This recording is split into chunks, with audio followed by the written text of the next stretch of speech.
જય પુરુષોત્તમ ભગવાન। મિત્રો, અધિક માસના શુભ દિવસોમાં સાંભળશું અધિક માસનું મહાત્મ્ય દર્શાવતી કથા વાર્તા તલક તભો। આ કથા અધિક માસનું મહાત્મ્ય દર્શાવે છે, જે આ મહિનામાં સાંભળવાનો ખૂબ મહિમા છે। તો મિત્રો, આ વિડીયોમાં અધિક માસનું મહાત્મ્ય દર્શાવતી કથા વાર્તા તલક તભો જો આપને સાંભળવી ગમે તો વિડીયોને લાઇક, શેર, કોમેન્ટ કરી, ચેનલ પર નવા છો તો ચેનલ સબસ્ક્રાઈબ કરી બાજુમાં બેલ આઇકોન પ્રેસ કરી દેજો। ધન્યવાદ। તો શરૂ કરીએ અધિક માસનું મહાત્મ્ય દર્શાવતી આજની કથા વાર્તા તલક તભો। રૂપાવટી નામે નગરી હતી। આ નગરીમાં તલકચંદ નામે એક શેઠ રહે અને તભાગોર નામે એક બ્રાહ્મણ રહે। તલકચંદ શેઠને ધન વૈભવનો કોઈ પાર નહીં, ખાધું ખૂટે નહીં એટલી દોમ દોમ સાહેબી। તેમ છતાંય શેઠને સવા શેર માટેની ખોટ। વંશ વધે તેવો કોઈ વારસદાર નથી, ખાવાનું ખૂબ પણ કોઈ ખાનાર નથી।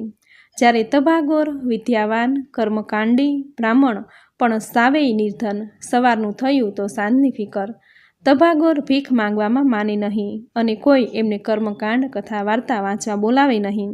દાન દક્ષિણા મળે નહીં, ખાવાના સાંસા પડે। ઘરમાં ખાનાર તો ઘણા પણ ખાવાનું નહીં। એક સાંધવા જાય ત્યાં તેર તૂટે। તભાગોરથી તો પોતાના ફૂલ જેવા બાળકો ભૂખ્યા સૂઈ જાય તે સહન થતું નથી। કોઈ વાતેય ઉપાય સૂઝતો નથી, શું કરવું?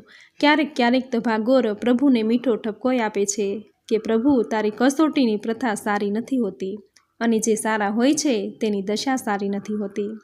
તભાગોરની સ્ત્રી સમજુ અને પતિપરાયણ સ્ત્રી હતી, એટલે મન મનાવતી। ક્યારેક તભાગોરને કહેતી કે નાથ, કાલ પ્રભુ સારાવાના કરશે, આપણે આપણો ધર્મ નિભાવીએ જવાનો અને રામ રાખે તેમ રહેવાનું, પણ ક્યાં સુધી આમને આમ ચાલ્યા કરવાનું? પત્નીની વાત સાંભળી તભાગોર મનમાં વિચારે છે કે આ તરફ પાસે જ રહેતા તલકચંદ શેઠનેય દીકરો નથી, તેથી દુઃખનો પાર નથી। વિચારે છે કે હે ભલા ભગવાન, તારી લીલાનો પાર કોઈ પામી શકતું નથી। પ્રભુએ ખૂબ ધન દોલત આપી છે, પણ તેનો વાપરનાર ન આપ્યો। એવા કયા ગયા ભવના પાપ હશે કે જે મરણ પછી કોઈ પિંડ દેનારે પણ નથી? આવા નછોરવા રહી દુનિયાના કટુ વચનો સાંભળવા એના કરતાં તો જીવનનો અંત લાવી દેવો જ ઠીક છે। આમ વિચારી તલક શેઠ શેઠાણીને કાંઈ કહ્યા વિના જીવનને ટૂંકાવી નાખવા ચાલ્યા ગયા છે। આ બાજુ તભાગોર પણ યોગાનુયોગ એ જ દિવસે પોતાનું જીવન ટૂંકાવી નાખવા પોતાની પત્નીને કાંઈ કહ્યા વિના નીકળી પડ્યા છે। ચાલતા ચાલતા અઘોર વન આવ્યું છે। ત્યાં એક જૂનું પુરાણું મંદિર છે। ભગવાન શંકરનું તભાગોરને થયું કે નિર્જન જંગલમાં આ એકાંત જગ્યાએ જ જીવનનો અંત આણી દઉં। આમ વિચારી ભગવાન શંકરના લિંગને પ્રણામ કરી તલવાર વડે જ્યાં પોતાનું મસ્તક કાપવા જાય છે ત્યાં તો શબૂર શબૂર એવો અવાજ આવ્યો અને કોઈએ પોતાનો હાથ પકડી લીધો છે। તભાગોરે જોયું તો એક મહાત્માજી રોકી રહ્યા છે કે કહે છે, ભાઈ, કે આમ કયા દુઃખે ભગવાનને આમ મોંઘા મૂલો માનવ દેહ આપ્યો છે તેને નષ્ટ કરવાનો પ્રયાસ કરો છો? આત્મહત્યા એ તો નિર્વીતાની નિશાની છે ભાઈ। આત્મઘાત કરવાથી પ્રેત યોનિમાં સબડવું પડે છે। સુખ કે દુઃખ એ તો રાત્રિ અને દિવસની જેમ આવે છે અને જાય છે, એમ કર્મના પ્રભાવે દુઃખ પણ આવે અને જાય। તેથી આમ નિરાશ થઈ જીવનને ટૂંકાવી ન નખાય। માટે ભગવાન ઉપર શ્રદ્ધા અને વિશ્વાસ રાખી તમારું કર્મ કરીએ જાઓ। એક દિવસ સોનાનો સૂરજ ઉગશે અને તમારા જીવનમાં સુખનું પ્રભાત આવશે। સંતની આવી મીઠી મધુર વાણી સાંભળી તભાગોરના મનને શાંતિ મળી છે। પોતાની વિતક કથા કહી છે અને આમ આખરે આ નિર્ણય લેવો પડ્યો છે। સંત કહે, આવા જ્ઞાની થઈને અજ્ઞાનીની જેમ કાં કરો? જીવનની કોઈ પણ મુશ્કેલીનો ઉકેલ નથી તેવું ના સમજતા। દરેક સમસ્યાનો ઉકેલ છે જ, અને એ ઉકેલ હું તમને બતાવું છું, તે સાંભળો। દર ત્રીજા વર્ષે અધિક માસ આવે છે, એમ આ વખતે અધિક માસ આવશે। અધિક માસ ભગવાન પુરુષોત્તમ રાયજીનો માસ છે। આ મહિનામાં વ્રત, નિયમ, સ્નાન, દાન કરવાથી ભગવાન મનના મનોરથ પૂર્ણ કરે છે। માટે આપઘાતનો વિચાર છોડી આત્મસાત કરવાનો પ્રયાસ કરો। સંતનો બતાવેલો ઉપાય તભાગોરના અંતરને ટાઢક આપી ગયો। મહાત્માજીને પ્રણામ કરી પોતાના નગર ભણી જતા રહ્યા। આ બાજુ તલકચંદ એક ઊંચી ભેખડ ઉપર ચડી ત્યાંથી પડતું મૂકી જીવનનો અંત આણવાનો વિચાર કરી કૂદવા જાય છે। ત્યાં જ પેલા મહાત્માજી આ તરફ ચાલતા ચાલતા આવ્યા અને તેણે તરત જ તલકચંદનો હાથ પકડી આપઘાત કરતાં રોકી આશ્વાસન આપ્યું છે ધર્મ નિયમની વાત સમજાવી છે. ભગવાનની ભાવના કર્મ પ્રમાણે ફળતી હોય તે સમજાવ્યું.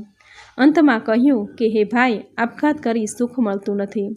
ઉપરથી રોવ રોવ નરકની યાતના ભોગવવી પડે છે.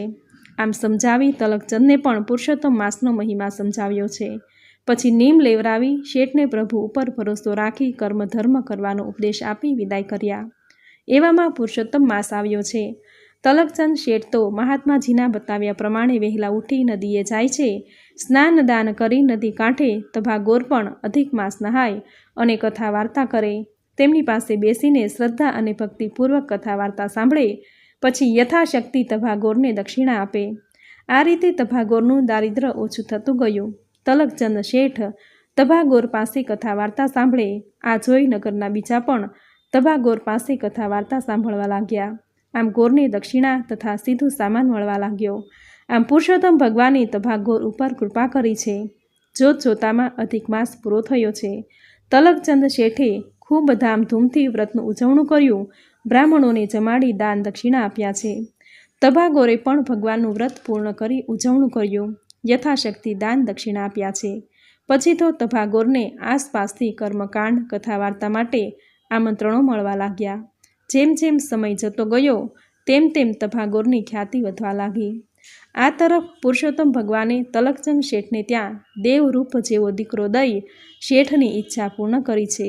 આમ તલકચંદ અને તભાગોરને આનંદ મંગળ વર્તાયો છે. હે પુરુષોત્તમ પ્રભુ, સૌનું કલ્યાણ કરજો અને તમે જેવા તલકચંદ શેઠ અને તભાગોરને ફળ્યા તેવા સૌને ફળજો. તમારું વ્રત નિયમ કરનારને, વ્રતની કથા વાંચનારને, સાંભળનારને, કહેનારને સૌને ફળજો.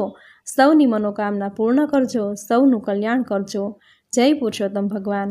તો મિત્રો, આપણે સાંભળી અધિક માસનું મહાત્મ્ય દર્શાવતી કથા વાર્તા તલક તભો.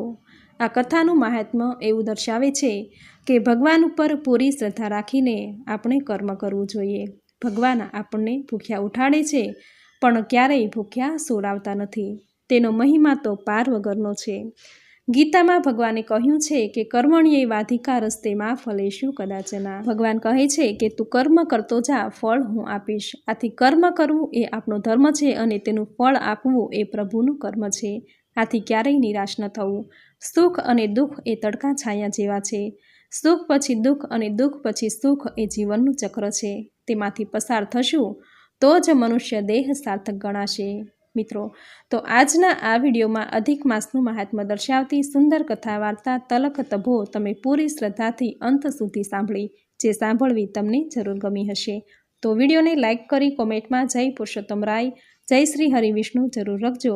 ચેનલ પર નવા છો તો ચેનલ સબસ્ક્રાઈબ કરી બાજુમાં બેલ આઇકન પ્રેસ કરી દેજો, જેથી આપણા આવનાર દરેક નવા વિડીયોની નોટિફિકેશન તમને મળતી રહે. તો ફરી મળીશું આવી જ નવી ધાર્મિક માહિતી, નવી ધાર્મિક કથા સાથે. ત્યાં સુધી આપ સૌને મારા જય શ્રી કૃષ્ણ.